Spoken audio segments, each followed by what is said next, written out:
નમસ્કાર, આપ જોઈ રહ્યા છો વીટીવી ન્યૂઝ ગુજરાતી. હું છું આપની સાથે વિની. મહત્વના સમાચાર રાજકોટથી પ્રાપ્ત થઈ રહ્યા છે. રાજકોટમાં સ્થાનિક સ્વરાજ્યની ચૂંટણીમાં કોંગ્રેસનું ઉમેદવાર બચાવો અભિયાન. ચૂંટણીની પરીક્ષા પહેલા કોંગ્રેસના ઉમેદવારોનો રિસોર્ટ પ્રવાસ. દબાણથી ઉમેદવારો ફોર્મ પરત ન ખેંચી લે તેના ડરે કોંગ્રેસનું મિશન અજ્ઞાતવાસ. કોંગ્રેસને પ્રચારને બદલે ઉમેદવારોને છુપાવવાની જરૂર પડી છે. કોંગ્રેસે પોતાના 25 ઉમેદવારોને અજ્ઞાત સ્થળે મોકલી દેવાયા છે. તો ચૂંટણી સમયે શહેરમાં કોંગ્રેસના કાર્યાલય પર કાગડા ઉડતા દેખાયા છે. લાલચમાં લસરી જઈને ઉમેદવારો ફોર્મ પાછું ખેંચે તેવો કોંગ્રેસને ભય સતાવી રહ્યો છે. ફોર્મ પરત ખેંચવાની સમય મર્યાદા પૂરી ન થાય ત્યાં સુધી સેફ હાઉસમાં રહેશે કોંગ્રેસના ઉમેદવારો.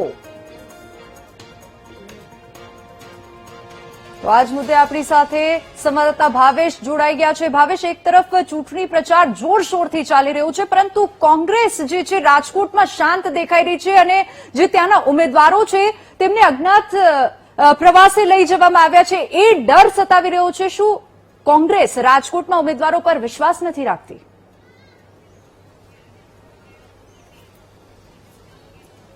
ચોક્કસથી વિની જે પ્રમાણેની વાત કરવામાં આવે તો રાજકોટ મહાનગરપાલિકાની ચૂંટણીઓ છે તે જાહેર થઈ છે અને કોંગ્રેસે પણ 72 ઉમેદવારો છે તેમને ટિકિટ આપી છે. ઘણા બધા ઉમેદવારો છે તે પ્રથમ વખત ચૂંટણી લડવાના છે, પરંતુ જે પ્રકારે ભૂતકાળમાં જે પ્રકારની ઘટનાઓ બની છે કે કોંગ્રેસ ઉમેદવારો છે તે ફોર્મ પરત ખેંચતા હોય છે, ત્યારે આ પ્રકારની ઘટના ન બને તેને જ લઈને ક્યાંક ને ક્યાંક જે રાજકોટ કોંગ્રેસના જે નવા ઉમેદવારો છે તેમને અજ્ઞાતવાસમાં લઈ જવામાં આવ્યા છે. પ્રાથમિક વિગતો મળતી જે પ્રમાણે મળી રહી છે તેમાં જણાવવામાં આવી રહ્યું છે કે આ જે ઉમેદવારો છે તેમને સાસણની આસપાસના રિસોર્ટ ખાતે લઈ જવામાં આવ્યા છે. 25 થી વધારે ઉમેદવારો છે તેમને આ પ્રકારે લઈ જવામાં આવ્યા છે. હાલ ચૂંટણીનો માહોલ છે. ભાજપ દ્વારા તેમના ઉમેદવારો દ્વારા અલગ અલગ જનસંપર્ક કરવામાં આવી રહ્યો છે, વોર્ડમાં પ્રચાર કરવામાં આવી રહ્યો છે, પરંતુ કોંગ્રેસનું આ કાર્યાલય છે, શહેર કોંગ્રેસનું આ કાર્યાલય છે, ત્યાંના હું દ્રશ્યો બતાડવાનો પ્રયત્ન કરીશ, કારણ કે જે પ્રમાણેના કાર્યાલયે કાગડા ઉડતા હોય તે પ્રકારના દ્રશ્યો છે તે જોવા મળી રહ્યા છે. ચૂંટણી હોય ત્યારે અલગ અલગ રાજકીય પક્ષોના કાર્યાલય છે તે ધમધમતા હોય છે, કાર્યકર્તાઓનો આવરો જાવરો રહેતો હોય છે, પરંતુ રાજકોટ કોંગ્રેસની સ્થિતિ કંઈક અલગ જ પ્રકારની જોવા મળી રહી છે.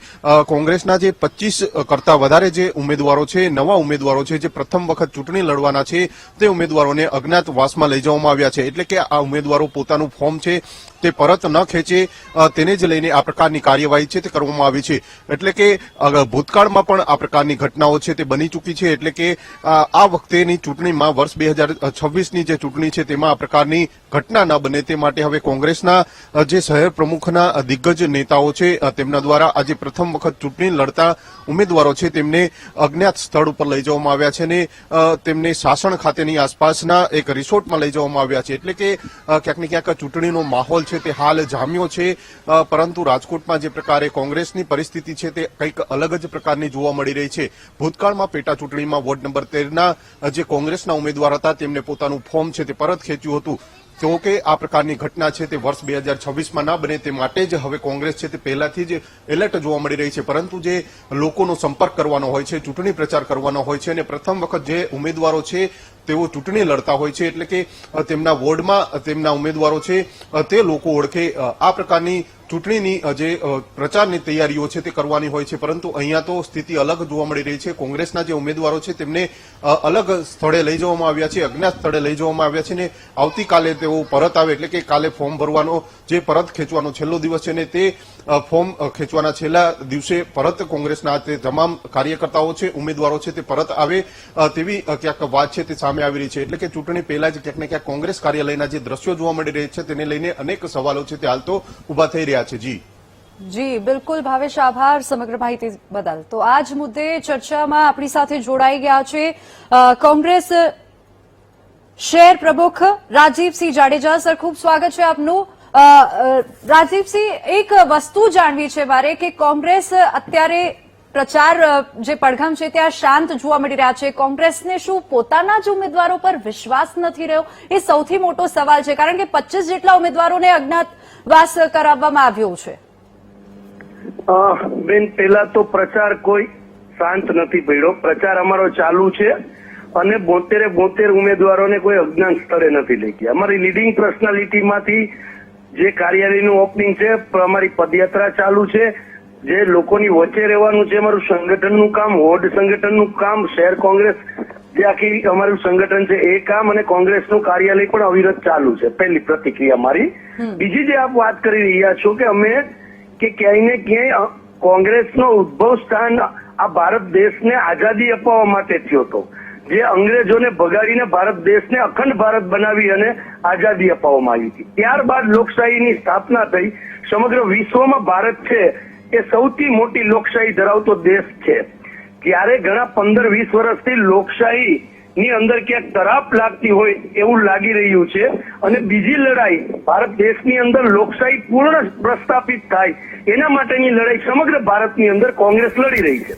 હવે આપે જે વાત કરી છે અજ્ઞાન સ્થળે લઈ જવાની વાત, તો ચૂંટણીમાં કોઈ પણ અમારા ઉમેદવાર ફોર્મ પાછા ખેંચી લેવો ડર મને એક પણ પ્રકારનો નથી, અને અમારા તમામ ઉમેદવારો કાર્યકરો ચટ્ટાનની ગોળે ભારતીય જનતા પાર્ટીની સામે લડી રહ્યા છે. 30 વર્ષથી શાસન નથી છતાં પણ ભારતીય જનતા પાર્ટીની સામે લડી રહ્યા છે. તો પણ ભારતીય જનતા પાર્ટીને અમારા ઉમેદવારોની બીક લાગતી હોય એટલે તમે સમજી શકો છો કે અમારા જે ઉમેદવારો છે એ લોકોની વચ્ચે રહે છે. અમે જે લોકોને લઈ ગયા છીએ બેની એટલા માટે લઈ ગયા છીએ કે ચૂંટણીની ફોર્મની ચકાસણી દરમિયાન આપના માધ્યમથી કહું છું કે ભારતીય જનતા પાર્ટીના ગુંડા કહેવાતા લોકોએ ફોન દ્વારા અમારા 3 ઉમેદવારોને ધમકી આપવામાં આવેલી હતી. અધિકારીઓ દ્વારા પણ વોટ્સઅપ કોલિંગની અંદર ધમકી આપવામાં આવેલી હતી કે તમારું શોપેક લાયસન્સ રદ કરશું, આમ કરશું, આમ કરશું. મિડલ ક્લાસ લોકો, અમારા જે ઉમેદવારો છે એ મિડલ ક્લાસ લોકો છે, કારણ કે લોકોની વચ્ચે રહેવા વાળા છે. કોર્પોરેટરો થઈને રાજકોટની જનતાના પ્રશ્નોને વાચા આપવા વાળા લોકો છે, નહીં કે બિઝનેસમેનો છે કે ચૂંટાઈ ગયા પછી પ્રજાને રેડી મૂકી દેવી એવા ઉમેદવારો નથી. લોકોની વચ્ચે રહેવા વાળા ઉમેદવારો છે, નાના મિડલ ક્લાસ લોકો છે. તો ક્યાંક આ રીતે ભારતીય જનતા પાર્ટી ભ્રષ્ટાચારી શાસનમાં એને ખબર પડી ગઈ છે કે લોકો હવે આ ભારતીય જનતા પાર્ટી સાથે નથી, એટલે આવી રીતે દબાવ કરે છે. એટલા માટે પરિવાર થકી અને અમારી સ્ટ્રેટેજી આવનારી રણનીતિ કોંગ્રેસની કેવી રહેશે એની પણ રાજદીપસિંહજી આપને એટલે અમે દૂર લઈ ગયા છીએ. તમારી વાત સાચી, પણ રાજદીપસિંહજી આપને નહીં લાગતું કે આ સમયે જનતા વચ્ચે રહેવાનો સમય છે, કાર્યાલય તમારો બંધ છે, અને આ કાર્યાલય બંધ થવાથી જનતાને શું સંદેશ મળશે? બંધ નથી અત્યારે બેન, કાર્યાલય ખુલ્લું જ છે. અમારું કોંગ્રેસનું કાર્યાલય ખુલ્લું છે. કોંગ્રેસના સેક્રેટરી જયદીપભાઈ ત્યાં બેઠા છે, અમારા કોંગ્રેસના આગેવાનો ત્યાં બેઠા છે. કાર્યાલય બંધ જ નથી, અને પ્રચાર પણ અમારો ચાલુ જ છે સંગઠનના માધ્યમથી. ગઈકાલે તમારા મીડિયાના મિત્રો પણ હતા, અને ગઈકાલની પદયાત્રીના વિઝ્યુઅલ પણ હું તમે કહેતા હશો તો મોકલીશ આપને. પણ હાલની જે તસવીરો જે બતાવી રહી છે એના થકી અનેક સવાલો ઉભા થાય છે રાજદીપસિંહજી, કારણ કે જનતા વચ્ચે રહેવાનો આ સમય છે. ખૂબ આભાર આપનો અમારી સાથે જોડાયા તે બદલ. તો રાજકોટમાં કોંગ્રેસની હાલની પરિસ્થિતિ ઘણા મોટા પ્રશ્નો ઉભા કરી રહી છે. ઉમેદવારોને અજ્ઞાત સ્થળે ખસેડવાની કાર્યવાહી માત્ર એક રણનીતિ છે કે પછી પાર્ટીમાં વિશ્વાસનો અભાવ છે, તે સવાલ ઉભો થાય છે. ચૂંટણી પહેલા જ આવી સ્થિતિ સર્જાવવું એ દર્શાવે છે કે અંદર ખાને કંઈક ગડબડ છે એવું અનુમાન લગાવી શકાય છે. જનતાની સામે, જનતાની વચ્ચે રહેવાનો આ સમય છે.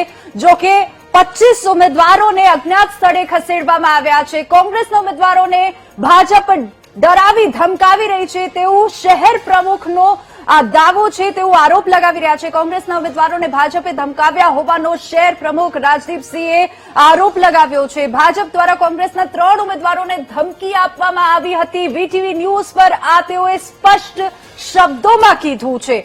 ઉમેદવારોને ધમકાવીને ભાજપ ફોર્મ પરત ખેંચવા માટે તેઓને દબાણ કરે છે, જેના માટે આ તમામને અજ્ઞાત સ્થળે લઈ જવામાં આવ્યા છે.